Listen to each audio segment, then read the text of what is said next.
రంగన, ఇంత ఎండలో ఎక్కడికి తిరిగి వస్తున్నావు? ఏదైనా పని దొరుకుతుందేమోనని.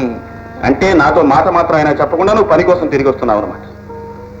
రంగన్న, ఇంతకాలం నువ్వు కష్టాల్లో నలిగావు, బాధలతో కృంగిపోయావు. కొంతకాలమైనా ఏ బాధరబందీ లేకుండా నువ్వు ప్రశాంతంగా ఉండాలని నా కోరిక. ఇక నుంచి నాతో చెప్పకుండా నువ్వు ఇల్లు గదిలి వెళ్ళడానికి వీలే. రామ్, నువ్వు నా మీద చూపిస్తున్న అభిమానానికి నేనెంతో ఆనందిస్తున్నా. కానీ ఊరికే తిరిగి కూర్చోవడం నాకు ఇష్టం లేదు. నిజంగా నువ్వు నా మంచే కోరితే ఏదైనా పని చూపించు, నాకంతే చాలు. నీకు పనిగా కావాల్సింది నేను చూపిస్తాను. సార్, మేనేజర్ గారు, ఇతని పేరు రంగన్న. నమస్కారం అండి. నమస్కారం. ఏమిటి విశేషం? ఈయన ఒకసారి నన్ను ఇబ్బందుల నుంచి కాపాడి నాకు డ్రైవర్ పని నేర్పి నన్ను ఇంతటి వాణి చేశారు. వీరికి మన కంపెనీలో ఏదైనా డ్రైవర్ పని ఇప్పిస్తే. నేనా? ఇదిగో రాము, నీ మాట అంటే మన బాస్కు ఎంతో విలువ. ఒక్క మాట నువ్వే చెప్పేయకూడదు. కాదు సార్, వారంటే నాకు భయం. మీరు కూడా ఒక మాట వేస్తే. సరే, విడిచిపెట్టావుగా. నేను కూడా రానా అండి? అక్కర్లేదు, నీ గురించి మేము మాట్లాడతాంగా.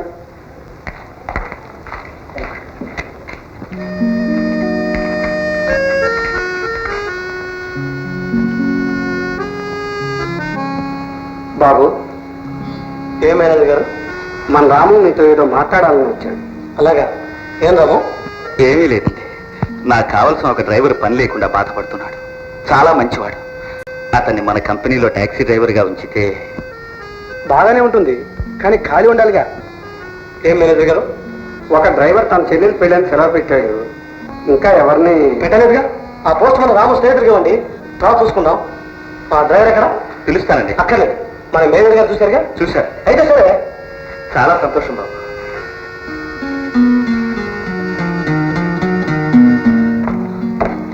ఏం రాము, ప్రొపరేటర్ గారు ఏమన్నారు? అయిపోయికి రంగన్న, నీకు ఉద్యోగం వచ్చింది. చాలా సంతోషం. ఇదిగో రంగన్న, నీ గురించి మా రాము ఎంతో గ్యారంటీ ఇచ్చాడు. నిలబెట్టుకోవాల్సమా? అలాగే సార్. ఏడు బాబు ఏడుస్తున్నా? ఏడు బాబు, ఏడు. ఏడు, నన్ను పనిలోకి వెళ్లకుండా ఇంట్లో ఉండమనే ఏడుపంత. పల్లె పెరగకుండా ఇంట్లోనే ఉంటారా? ఎందుకు?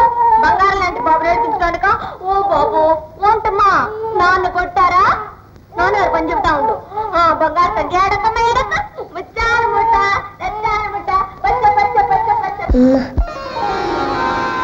చూసారా చూసారా, బాబు అమ్మా అంటున్నాడు. పాపం. అమ్మలేని బిడ్డ ఏ అమ్మాయిని చూసినా అమ్మే అనుకుంటాడు. సరే సరే, మీకు టైం అయింది, మీరు పనిలోకి వెళ్ళొచ్చు. ఏం బాబు, వెళ్ళరా?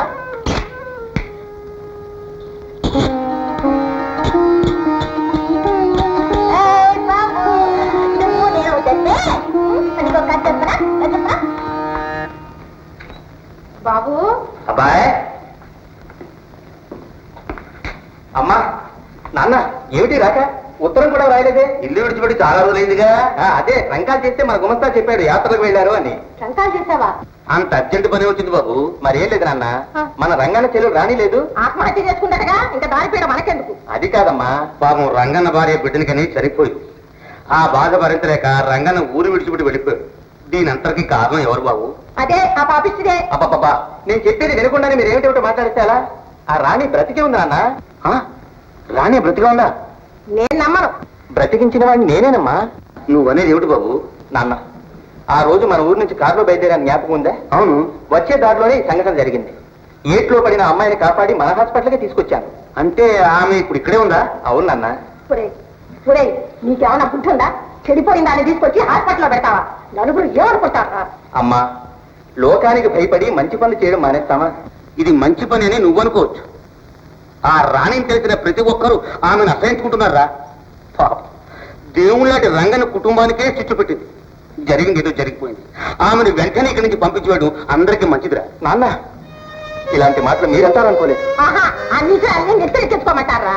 అమ్మా, నీటి గుంటలో తేలిపోయే పురుగులు కాదమ్మా మనం చూడవలసింది, అందులో కనిపించే చంద్రబింబాన్ని. అంటే నాన్న, తప్పు చేయని మనిషి అంటూ ఈ ప్రపంచంలో ఒక్కరైనా ఉన్నారా? అలాగని తప్పు చేయడం ఒప్పని నేను చెప్పడం లేదు. తెలిసి చేసినా తెలియక చేసినా తప్పు తప్పే. కానీ ఆ తప్పును సరిదిద్దుకునే అవకాశం మనం ఇవ్వాలి. అప్పుడే మంచికి మానవత్వానికి మోక్షం ఉంటుంది. నా ఉద్దేశం ఒక్కటి, సంఘానికి భయపడి తాను నమ్ముకున్న సత్యాన్ని ధర్మాన్ని విస్మరించే మానవుడు కాదు. దానవుడితో సమానం. అందుకే ఇప్పుడు నేను చేసిన పని మంచి అనుకుంటున్నాను, మంచి అని అంటాను కూడా. రఘు, నిన్ను కన్నా మేము ధన్యులురా. లోకాచార ప్రకారం మీ అమ్మతో పాటు నేను ఏదో వాగేశాను. నేను నీ తండ్రి అని చెప్పుకుంటే అందం లేదురా. నువ్వు నా బిడ్డవు అని చెప్పుకోవడంలో ఆనందం ఉంది నాయన. నాన్న, రఘు, నాన్న, రఘు, చూడలుడు పక్కని వెళ్ళిపోతానంటుంది. అరే, బావా, అత్తయ్య, తమ్ముడు ఇదేమిటి వీడు ఇక్కడ కూడా దాపురించాడు? అబ్బా మీరుండండి. తమ్ముడు, నువ్వు మిలిటరీకి వెళ్ళిపోయావని ఊళ్ళో అందరూ చెప్పుకుంటుంటే నేను ఎంత ఏడ్చాననుకున్నావు. మిలిటరీకి వెళ్ళిపోయినా బాగుండేది, తిని విరగడైపోయింది. బావా! ఏమిరా నీకేం కర్మ వచ్చింది ఊడు తిరగడానికి? నువ్వు అక్కయ్య తిరగడం లేదేంటి? మీరేమైనా ఇంట్లో కూర్చున్నారా? అల్లుడు, అసలు విషయం చెప్పేయాలుడు. అమ్మా, ఆ అమ్మాయి ఎవరో తెలుసునా? నీకు కాబోయే మరదలు, పేరు పంకజం. తమ్ముడు, ఏమిటా ఇది? చూస్తూ చూస్తూ ఈ నరసమని పెళ్లి చేసుకుంటావట?